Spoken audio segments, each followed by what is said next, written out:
E olhando assim para os próximos passos, né? Então, a gente teve diversos pontos de inflexão dentro da análise de ações. E se pega de agora, lançamento do app, que foi recente, né? O lançamento do app. A gente lançou dia 1º de junho. Legal. Então, assim, pegando desse ponto, o que vocês pensam pro futuro, pros próximos anos? Tem alguma ideia já? Né? Alguma coisa no papel que, cara, já tô quase tirando? O que vocês estão imaginando? Legal. A gente quer criar com esse aplicativo, criar um lugar único para o investidor acessar. Por exemplo, hoje, se você quiser fazer a sua gestão da sua carteira, pra você ver seus ativos ali, você precisa do app da corretora. Você precisa analisar, você tem um app de uma research. Você quer pesquisar assuntos de uma empresa, você precisa de um outro app. Você precisa investir, você precisa de um outro app. Então, você tem app, site, você tem um monte de vários canais que você precisa ficar acessando. Então, o nosso objetivo é transformar o análise de ações em um ponto único de acesso. Então, seja você vê análise, você vê notícia do mercado, você vê os principais vídeos sobre o assunto, você vê se ter as suas carteiras recomendadas, você vê os seus ativos, favoritar seus ativos ali, acompanhar eles de forma fácil, dividendos, até, quem sabe, um dia você acabar investindo diretamente pelo app, né? Então, esse é o objetivo, é tentar fazer com que ele seja o seu contato único em investimentos. Para agilizar e facilitar a vida do investidor, principalmente do iniciante, né? Que no início você fica perdido, você não sabe para onde que você vai, você não sabe que corretora que você usa, você não sabe, por mais que não tem tanto segredo, mas para o iniciante é muito confuso, porque tem um monte de corretoras, tem um monte de empresas, tem um monte de tudo, e ele não sabe para onde que ele vai. Por mais que tenha um monte, ele não sabe para onde que ele vai. Será que essa é boa? Será que não é? Será que é confiável? Será que não é? Você acaba tendo muita informação, mas você não consegue ter a direção correta que você faz, né? Então você absorve muito conteúdo, mas a praticidade para onde você dá o próximo passo é mais complicado. Cara, que legal. E eu queria trazer agora um ponto, né, de como é que é o Marjo investidor, né? Então assim, você já investe há um tempo, como é que são as suas decisões de investimento? Né? Se você quiser comentar, como é que você investe seu perfil, a sua carteira, onde ela está mais alocada, qual o tipo de empresa que você gosta, fica à vontade, cara. Legal. Basicamente, minha carteira é 90% renda variável. Então, eu gosto muito desse mercado, né? Eu vou dizer que eu não gosto muito de coisas que ficam muito estáticas. Eu gosto do dinamismo. Então, eu gosto ali da queda, da subida. Então, eu gosto muito da renda variável, né? Então, hoje, cerca de 40% está em ações, 40% em fundos imobiliários. Eu gosto muito também, apesar do análise de ações ser focado em ações, a gente também tem uma análise de FIIs, né? Então, eu gosto muito de fundos imobiliários. Então, aí já deu 80%. Aí tem um 10% no exterior, também em renda variável, e tem um 10% em renda fixa ali no Tesouro IPCA de longo prazo. Então, basicamente, minha carteira é essa. Eu me considero arrojado, mas por mais que a pessoa faz análises complexas para investir naquele ativo, basicamente, eu sou daquele time que, para mim, quanto menos, melhor.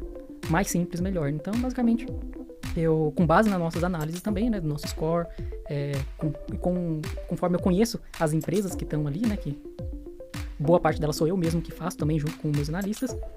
Então, basicamente, eu vejo qual que, entre aspas, está mais descontado ali da minha carteira. Eu tenho um objetivo de porcentagens, né, de cada ativo. Eu vejo que aquele ali está abaixo do meu objetivo, eu aporto nela. Então, basicamente, eu abro minha carteira uma vez por mês, que é na hora de aportar. Não preciso ficar olhando ali, tá subindo, a oportunidade tá caindo. Cara, eu só uma vez por mês abro minha carteira, verifico qual que tá fora do meu objetivo, aporto até o próximo mês.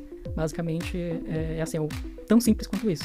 Então, assim, lógico que você é da área de tecnologia, né? Veio da área de tecnologia, trabalha no mercado, empreende no mercado financeiro. E aí, eu queria muito que você desse uma visão, porque geralmente quando a gente entrevista aqui, quando a gente bate um papo no podcast, geralmente é uma galera que é full-time mercado, né? Então são gestores, são analistas. E eu queria uma visão um pouco diferente, né? De como é que você vê o mercado financeiro. Então, tô falando da situação atual, tá? Brasil, exterior, qual é a sua perspectiva? Porque, às vezes, a galera que tá assistindo a gente sempre tá pegando uma informação mais técnica. Cara, eu gosto muito do dia a dia. Então, o cara que tá no dia a dia ali, eu lembro que eu sempre penso o seguinte, quando eu vou pegar o Uber, por exemplo, pra vir gravar o podcast, cara, inevitavelmente eu converso com o motorista e pergunto pra ele sobre investimento. Quando o cara tá muito conectado, sobre ação, eu falei, opa, cara, o mercado tá muito otimista aqui.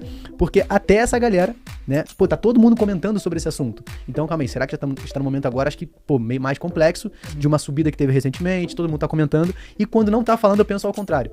Então, meio que eu tenho como fosse o termômetro do dia a dia. Mas eu queria a sua visão, né? Então, como empreendedor, né? Como cara que trabalha no mercado, empreende no mercado, como é que você vê o mercado financeiro para os próximos anos? Legal. Eu gosto muito de falar que, como eu comentei, né? Eu gosto do mais simples. Então, eu tento focar muito, principalmente na minha estratégia de investimento, focar naquilo que eu consigo controlar. Independente do se o mercado se o presente que entrou é bom, se não é, se o futuro vai ser bom, se não vai, a gente precisa investir em alguma coisa. A gente precisa colocar o nosso dinheiro para trabalhar. Você não vai pegar seu dinheiro, vi que entrou um presidente aí que vai derrubar o mercado. Você vai colocar seu dinheiro aonde? Debaixo do colchão? Vai, você continua investindo, independente do presidente, independente da política, independente do que está acontecendo no mundo. Você vai continuar investindo. Então, eu penso muito nisso. Eu preciso investir. Então, eu foco naquilo que eu consigo controlar. Por exemplo, identificar boas empresas, bons negócios, investir naqueles ativos.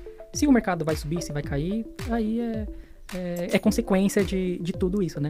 Mas eu tenho muito como termômetro isso que você acabou comentando também. Principalmente com os grupos, a gente tem tanto os grupos abertos, né, no Telegram, quanto os grupos fechados. É quando no grupo aberto tá muito... como que eu vou... Eufórico, né? Eufórico. A gente, opa, tem alguma coisa aí. Quando a gente teve a queda na Covid e tudo mais no mercado aí, todo mundo ficou quieto, ficava com medo, ninguém falava nada, falava que bolsa tinha que ficar longe, porque a maioria tinha entrado ali no início de 2020, né, final de 2019 para 2020, pegou aquele boom do mercado e depois tomou logo uma 10, 15, 20% negativo aí.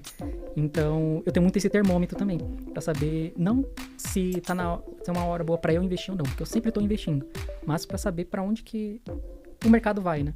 Então, eu tenho, como o pessoal do trabalho também, que hoje eu não sou 100% full no análise. Então, se pegar ali em horas, talvez, mais que no meu outro trabalho, mas eu não vivo exclusivamente do análise, né? E aí, então, um objetivo também, com a monetização da plataforma, é que eu consiga vir para o análise ficar 100%. Que eu acabo brincando falando que se, com o tempo que eu dedico hoje ao análise, a gente tem tudo isso, aplicativo, plataformas, que é uma das maiores em questão de acessos, imagine se eu tivesse 100%. O que eu não já teria ter feito? Onde que a gente já estaria, né? No futuro. Porém, tem que ter pé no chão, porque tem o outro lado também. Se eu tivesse full time, eu teria outras preocupações, que seria como pagar as contas, né? E não saberia se eu teria evoluído corretamente como a gente evolui hoje. Ter essa preocupação com os nossos usuários, com os nossos seguidores, de não ter... explodir vários anúncios, publi e tudo mais nas nossas plataformas, né? Então, eu gosto muito de usar isso como termômetro também. Eu tenho basicamente a mesma visão que você. Quando eu vejo muitos amigos que nunca falaram sobre investimentos, começam a me procurar para falar sobre investimento, falou, opa, eu sempre busco entender com eles onde que eles começaram a ver esses assuntos, por que eles estão falando disso agora. E eu tive muito isso na época da cripto, né, que bombou. Pessoas que, cara, que nunca imaginei na vida que falavam que investimento, que não era isso e tal, e começaram a falar de cripto. Agora também com esse boom de apostas, né? Eu peguei minha mãe, que não sabe nem mexer no celular direito, falando que a amiga dela tava comentando de um aplicativo que você ia lá e conseguia ganhar dinheiro muito fácil. Falei, opa, acho que muita gente vai quebrar a cara aí logo, porque quando todo mundo começa a falar de um assunto que é pra ganhar dinheiro, não quer dizer que tem alguma coisa ali.